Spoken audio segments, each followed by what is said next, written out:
કેમ છો વિદ્યાર્થી મિત્રો? મજામાં? આશા રાખું છું કે બધા મજામાં હશો. ચાલો સ્ટાર્ટ કરીએ આપણું એકાઉન્ટ્સ ચેપ્ટર નંબર 5. હવે ચેપ્ટર નંબર 5માં છેલ્લે આપણે કંઈક નવું ઉદાહરણ જોયા હતા અને થોડી થિયરી જોઈ હતી પાઘડીને લગતી. તો હવે એને લગતા કેટલાક દાખલા છે એ સમજવાના છે આજે. થિયરીમાં કંઈક આવું હતું કે પાઘડીની હિસાબી અસર અંગે જુદી જુદી પરિસ્થિતિ ઉદ્ભવે ત્યારે શું નોંધ કરીશું. તો પહેલી પરિસ્થિતિ આવી હતી કે જ્યારે નવો ભાગીદાર ખાનગી રીતે પાઘડી લાવે. નવો ભાગીદાર આવે છે, પાઘડી ખાનગી લાવે છે અને ખાનગીમાં જૂના ભાગીદાર વચ્ચે વહેંચી દે છે. તો જ્યારે પણ કોઈ ભાગીદાર આવે અને ખાનગીમાં પાઘડી વહેંચે ત્યારે એની હિસાબી ચોપડે કોઈ નોંધ થતી નથી. આવું મેં આના પહેલાંના લેક્ચરમાં બી તમને સમજાવ્યું હતું.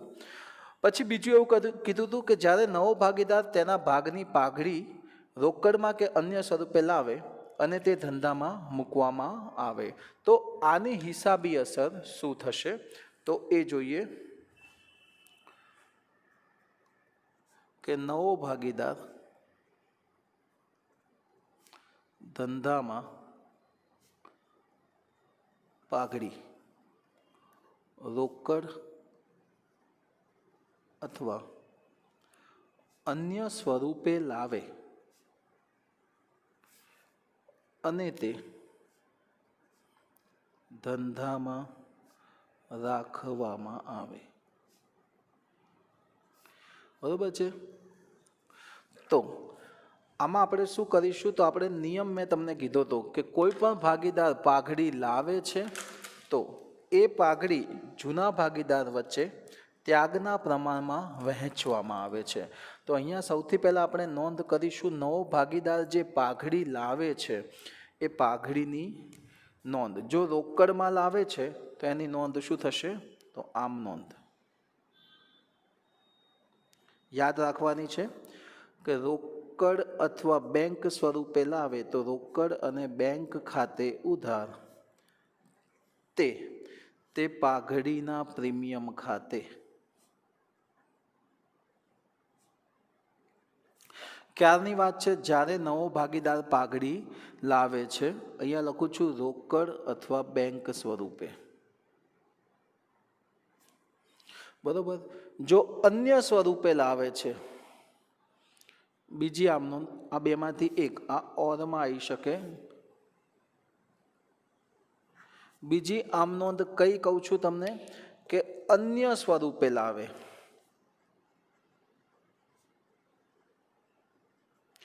જેમ કે મકાન, યંત્ર, સાધન વગેરે લાવે સ્વરૂપે લાવે છે તો આમ નોંધ આવી થશે મકાન ખાતે ઉધાર, યંત્ર હોય તો યંત્ર ખાતે ઉધાર, સાધન હોય તો સાધન ખાતે ઉધાર તે પાઘડીના પ્રીમિયમ ખાતે જમા. તે પાઘડીના પ્રીમિયમ ખાતે જમા.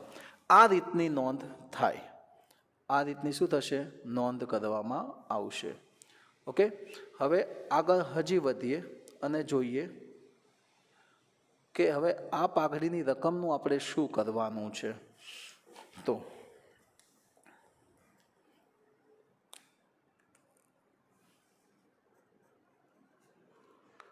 પાઘડીની રકમ જૂના ભાગીદાર વચ્ચે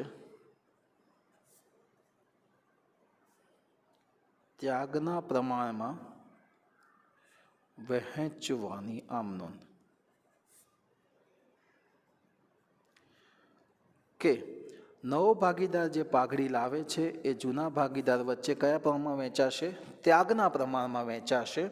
તો ચાલો એને ત્યાગના પ્રમાણમાં વહેંચવાની આમ નોંધ શું થશે તો એ લખીએ છીએ. તો એની નોંધ જે અહીંયા જો આપણે પાઘડીનું પ્રીમિયમ જે ઉધાર કર્યું છે જમા કર્યું છે એને આપણે અહીંયા ઉધાર કરીશું. હવે પાઘડીના પ્રીમિયમ ખાતે ઉધાર તે જૂના ભાગીદારના મૂડી ખાતે કૌંસમાં લખું છું ત્યાગના પ્રમાણમાં. કયા પ્રમાણમાં વહેંચવાનું? ત્યાગના પ્રમાણમાં. ઓકે, તો આ આમનોંધ છે. એને સંબંધિત એક દાખલો ગણીએ તો તમને કંઈક વધારે ખબર પડે. તો એની માટે અહીંયા આપ્યું છે ઉદાહરણ નંબર 10. જોઈએ ઉદાહરણ નંબર 10. આહના અને અમીના 3:2 પ્રમાણમાં નફો નુકસાન વહેંચતા ભાગીદાર છે. આહના છે, અમીના છે, 3:2 પ્રમાણમાં નફો નુકસાન વહેંચતા ભાગીદાર છે. અમનને 1/4 ભાગે પેઢીમાં નવા ભાગીદાર તરીકે દાખલ કર્યો. અમન આવ્યો, એને કેટલો ભાગ આપવાનો છે? 1/4. અમન મૂડી તરીકે અમનના પ્રવેશ વખતે પેઢીની પાઘડીનું મૂલ્યાંકન 1,20,000. તો આ છે પેઢીની પાઘડી બરાબર 1,20,000 કરવામાં આવ્યું. અમન મૂડી તરીકે 50,000 અને પાઘડી રોકડમાં લાવે છે. અમન લાવે છે મૂડી બરાબર 50,000 પ્લસ બીજી કઈ રકમ લાવે છે? પાઘડી. શેમાં લાવે છે? રોકડમાં લાવે છે. પાઘડી અંગે જરૂરી આમનોંધ લખો. આટલી રકમ છે. હવે દાખલો શરૂ કેવી રીતે કરવાનો, લખવાનો કેવી રીતે, તો ધ્યાનથી સમજો. સૌથી પહેલાં તો આપણે ત્યાગનું પ્રમાણ શોધી નાખવાનું. હવે અહીંયા ત્યાગનું પ્રમાણ શોધવા માટે પહેલાં નવું પ્રમાણ શોધવું પડે. કારણ કે જો ત્યાગના પ્રમાણનું સૂત્ર શું છે? જૂનું માઇનસ નવું. તો અહીંયા જૂનું પ્રમાણ આપ્યું છે, નવું છે નહીં. હવે નવું પ્રમાણ નથી તો આપણે પહેલાં નવું પ્રમાણ શોધવું પડશે. તો નફા નુકસાનનું નવું પ્રમાણ કઈ રીતે શોધીશું? તો જો અહીંયા કીધું છે અમનને 1/4 ભાગ આપવાનો છે. તો ઉદાહરણ નંબર 1 જેવું છે. ધારો કે પેઢીનો નફો બરાબર 1 છે. 1માંથી 1/4 અમનને આપી દઈશું. તો 4 એકા 4, ચોકડી ગુણાકાર 4 એકા 4, વચ્ચે માઇનસ છે તો માઇનસ, 1 એકા 1. 4માંથી 1 જશે તો 3/4. આ કોની વચ્ચે વેચાશે? આહના અને અમીના. તો આહનાનો પ્રમાણ અને અમીનાનું નવું પ્રમાણ. 3/4 ભાગ મળ્યો છે. આ 3/4 ભાગ કયા પ્રમાણમાં વેચવાનો છે? 3:2 એટલે 3/5 અને 2/5. તો ચલો વચ્ચે ગુણાકાર છે તો ઉપરનો ગુણાકાર 3 ફરી 9, નીચેનો 5 ચોક 20. ચલો અહીંયા બી 3 દુ 6, 5 ચોક 20. હવે અમનની વાત કરીએ. યાદ કરો આ બધા ટૂંકા દાખલા. અમનનું નવું પ્રમાણ તો 1/4 છે. 20 લાવવા માટે છેદમાં 20 છે ને બધાની. 20 લાવવા માટે કેટલા વડે ગુણવા પડશે? 5 વડે. તો ઉપર 5 એકા 5, 5 ચોક 20. તો આ નવું પ્રમાણ મળ્યું. તો નવું પ્રમાણ બરાબર 9/6/5. 9 ને 6 15, 15 ને 5 20. તો આ નવું પ્રમાણ મળ્યું. હવે આપણે આ તો ખાલી ટેમ્પરરી બેઝ ઉપર શોધ્યું. હવે આપણે શોધવાનું છે ત્યાગનું પ્રમાણ. તો ત્યાગનું પ્રમાણ બરાબર જૂનું પ્રમાણ માઇનસ નવું પ્રમાણ. તો અહીંયા 2 જૂના ભાગીદાર છે, આહના અને અમીના. ચલો એનું શોધીએ. તો આહનાનું જૂનું પ્રમાણ હતું 3/5, અમીનાનું જૂનું હતું 2/5. માઇનસ 9. નવું કયું મળ્યું? 9/20 અને 6/20. ચલો ચોકડી ગુણાકાર 20 × 5 100, 20 દુ 40, 20 તરી 60 અને 5 9 45. અહીંયા બી 20 × 100, 20 દુ 40, 6 × 30. 60માંથી 45 જાય તો 15/100 અને અહીંયા 10/100. ચલો તો પ્રમાણ મળ્યું 15/10. ભાગ ચલાવો. 5 દુ 10, 5 3 15. તો આ 3/2 શું મળ્યું? આ ત્યાગનું પ્રમાણ. આટલી બધી મગજમારી કરી. પહેલાં નવું પ્રમાણ શોધ્યું. નવું શોધ્યું ને એમાંથી શું કર્યું? જૂનું બાદ કર્યું અને કયું મળ્યું આપણને? ત્યાગનું પ્રમાણ. બરાબર. આટલી બધી આપણે મગજમારી કરી તો હું તમને એક શોર્ટકટ પણ આપી દઉં.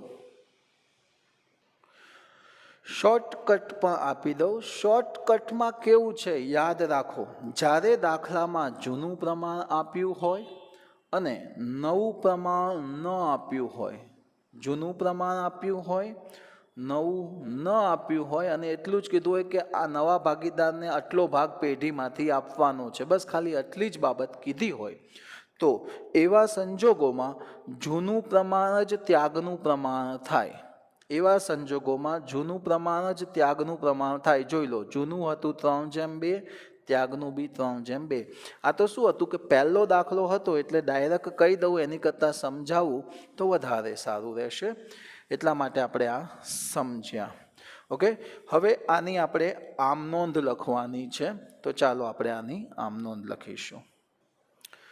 અહીંયા મેં આમ નોંધના ખાના બનાવ્યા છે, બરાબર. તારીખ, વિગત, ખાપા, ઉધાર, જમા. ચાલો હવે આમાં આપણે આમ નોંધ લખીશું. સૌથી પહેલી આમ નોંધ. હવે એ આમ નોંધ લખતા પહેલાં બી હજી આપણે ગણતરી કરવાની બાકી છે. શું બાકી છે? આ તો આપણે ખાલી ત્યાગનું પ્રમાણ શોધ્યું. હવે જો જે નવો ભાગીદાર અમન આવે છે એ પોતાની સાથે મૂડી પણ લાવે છે અને પાઘડી પણ લાવે છે, પણ પાઘડી કેટલી એ કીધી નથી, તો એની ગણતરી મારે કરવી પડશે. તો જો આ રીતે છે, અહીંયા એવું આપ્યું છે પેઢીની કુલ પાઘડી 1,20,000. તો અહીંયા લખીશ કે પેઢીની કુલ પાઘડી બરાબર 1,20,000. એમાં અમનની પાઘડી કેટલી થાય? તો ટોટલ જે 1,20,000 પાઘડી છે એમાં અમનનો જે ભાગ છે એટલી એને પાઘડી લાવવી પડે. તો 1,20,000 ગુણ્યા 1/4 કરીશું. કરો જોઈ બાળકો, 1,20,000 ગુણ્યા 1/4 એટલે જવાબ આવશે 30,000. તો અમને પાઘડીના કેટલા લાવવા પડશે? 30,000. તો અમનની કુલ રકમ શું લાવે છે? મૂડી અને પાઘડી બંને લાવે છે. મૂડી છે 50,000, આયરી આપી છે, પ્લસ પાઘડી છે 30,000, એટલે ટોટલ કેટલા રૂપિયા લાવશે? રોકડા 80,000. તો પહેલી નોંધ, રોકડા 80,000 લાવે છે, રોકડ આવે તો રોકડ ખાતે ઉધાર તે અમનના મૂડી ખાતે મૂડી લાવે છે અને તે પાઘડી પણ લાવે છે, એટલે પાઘડીના પ્રીમિયમ ખાતે. બાજે લખવી જરૂરી નથી. ટોટલ 80,000 રૂપિયા લાવ્યો, એમાં મૂડી છે 50,000 અને પાઘડી છે 30,000.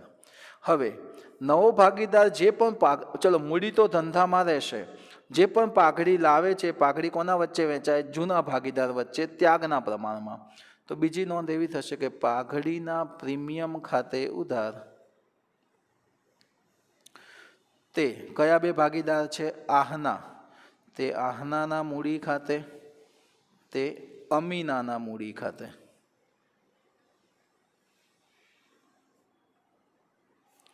કયા પ્રમાણમાં વેચીશું? તો અહીંયા હું લખું છું કે 30,000 પાઘડીને 3:2 પ્રમાણમાં, એટલે કે ત્યાગના પ્રમાણમાં વેચીએ. તો 30,000 ગુણ્યા 3/5 કરીશું. તો 30,000 ગુણ્યા 3/5 એટલે 18,000 અને 30,000 ગુણ્યા 2/5 કરીશું એટલે આવશે 12,000. તો આ હતી આમ નોંધ. બરોબર. એટલે આપણે આખા દાખલામાં પહેલાં નવું પ્રમાણ શોધ્યું, પછી ત્યાગનું શોધ્યું, ત્યાગ શોધ્યા પછી અમન નવા ભાગીદાર લાવવાની પાઘડી શોધી અને એ પાઘડી શોધ્યા પછી એની આમ નોંધ લખી. આ હતો 10મો દાખલો. હવે જોઈએ એના જેવો જ 11મો દાખલો. બરોબર છે? ચલો શું છે રકમ એ જોઈએ. આયુષ અને આદિત્ય 5:3 પ્રમાણમાં નફો નુકસાન વેચતા ભાગીદાર છે.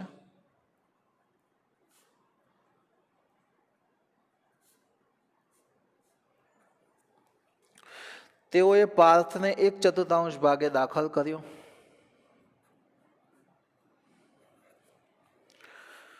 પાર્થ તેના ભાગની મૂડી અને પાઘડી પેટે જમીન મકાન 1 લાખ, મોટર કાર 50,000 અને રોકડ 30,000 લાવે છે.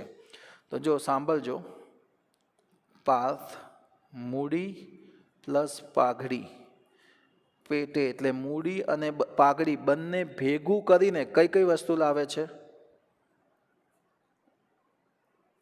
જમીન મકાન 1 લાખ,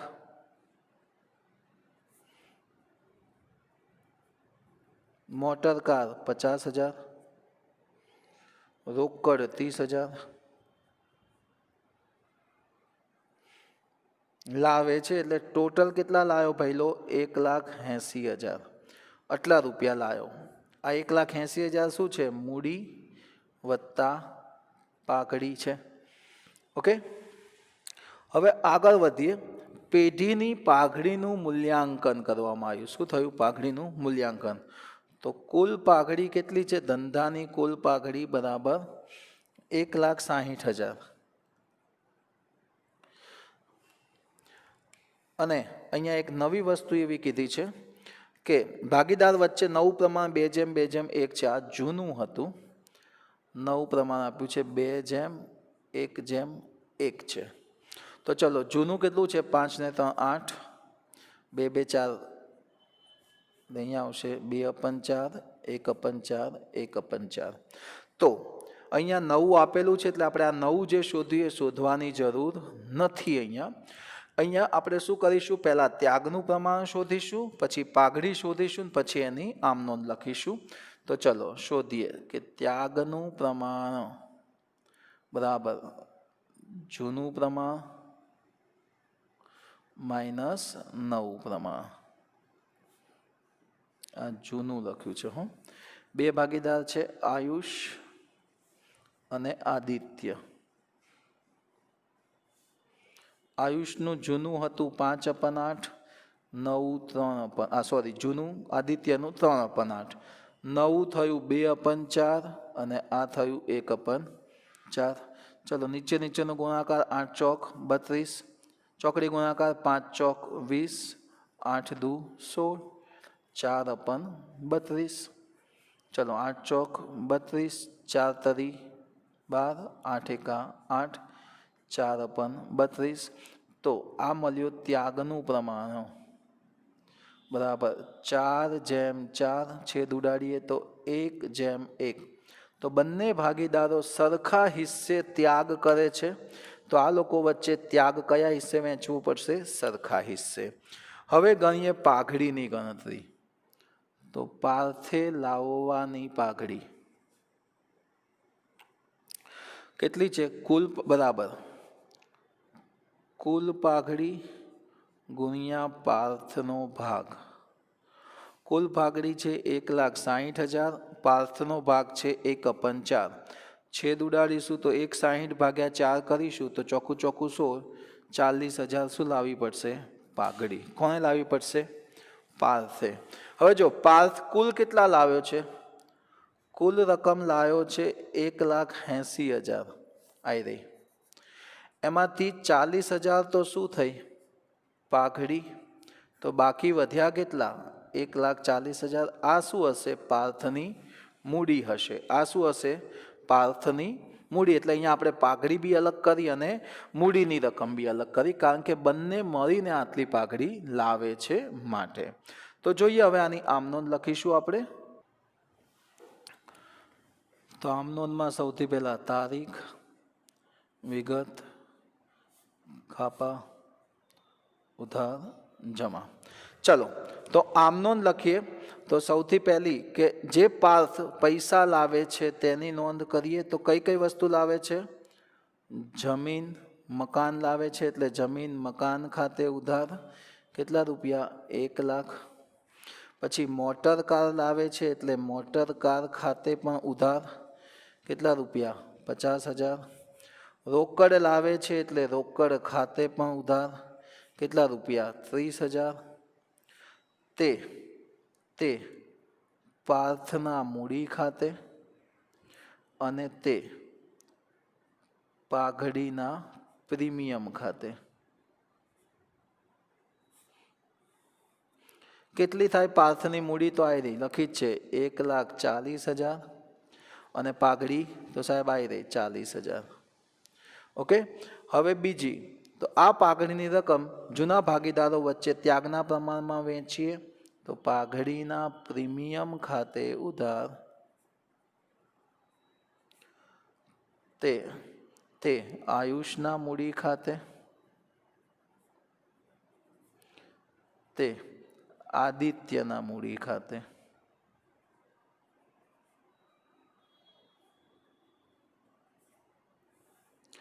ટોટલ 40,000 છે. આ લોકો ત્યાગના પ્રમાણમાં વહેંચશે તો આપણે ત્યાગનું પ્રમાણ શોધ્યું હતું 1:1 સરખા હિસ્સે એટલે બંનેને કેટલી મળશે 20,000 રૂપિયા. ઓકે. તો આ હતો ઉદાહરણ નંબર 11. તો બાળકો આજના લેક્ચર માટે આપણે આટલું જ રાખીશું. આશા રાખું છું કે બધાને આમાં ખબર પડી હશે. ત્યાં તો આજે એટલે સુધી રાખીએ. જય હિન્દ, જય ભારત.